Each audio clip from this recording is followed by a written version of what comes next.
هدفتون چیه آقای کیفر؟ هدف من اینه که بچه‌ها توی محیط خوب ورزشی رقابت سالمی رو داشته باشن و از کاری که از ورزشی که میکنن لذت ببرن و در مرحله بعدی آموزش صحیح فوتبال هستش. در مرحله سوم همونطوری که بهش اشاره کردم شناسوندن فوتبال کشورمون به جامعه کانادایی هستش. برای ما بفرمایید که چه نتایجی تیم استقلال تورنتو در طول این 3 سال اخیر داشته؟ در 3 سال گذشته تیم بزرگسالانمون در سال 2004 قهرمان لیگ آنتاریو شدن که این برای اولین بار بود که تیم ایرانی تونست مقام قهرمانی فوتبال آنتاریو رو به دست بیاره و همچنین سال پیش تیم نوجوانان ما توی لیگ یورک ریژن تونستن مقام اول رو کسب بکنن و امسال تو لیگ CSL سنترال ساکر لیگ میرن به میدون و 2 مقام اولی بوده که ما برای بچه‌ها کسب کردن.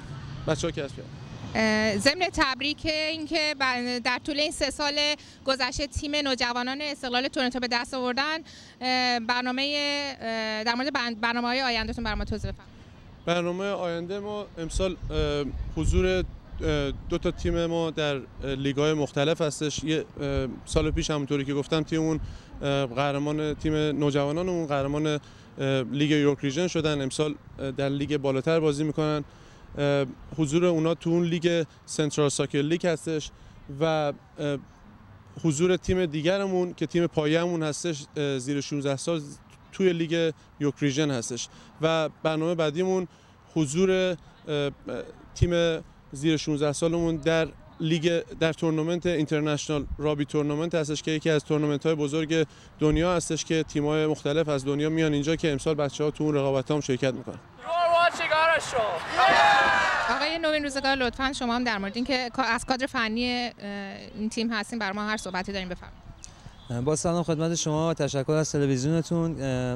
من حسین نوین روزگار هستم. مدت 2 ساله با افتخار همکاری با باشگاه استقلال تورنتو رو دارم و در حال حاضر وظیفه مربیگری این تیم رو به عهده دارم. امسال هم 2 تا تیم در تورنمنت‌های مختلف اونتاریو شرکت دادیم که یکیش در لیگ CSL بازی میکنه و یکیش هم در یورک ریژن هستش.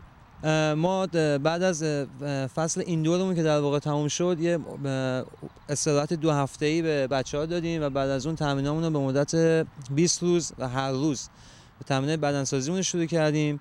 بعد از اون هم الان مدت 2 هفته هستش که کارهای تکنیکی و تاکتیکی طوری انجام میدیم که انشالله امسال هم بتونیم در لیگ‌های اونتاریو که شرکت می‌کنیم موفق باشیم.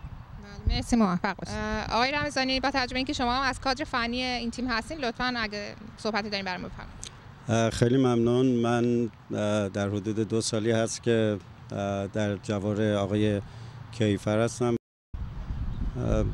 بیشتر کار تدارکات رو انجام میدم و امیدوارم که امسال بتونیم موفق و پیروز باشیم. مرسی، موفق باشین. بینندگان عزیز، اینجا قطار مرتب رفت آمد داره و باعث میشه که پارازیت داشته باشیم. شما به دیده اغماض بگردید. Let's go! Who are we? Estaqlal! Who are we? Estaqlal! Who are we? Estaqlal! 1, 2, 3! Estaqlal!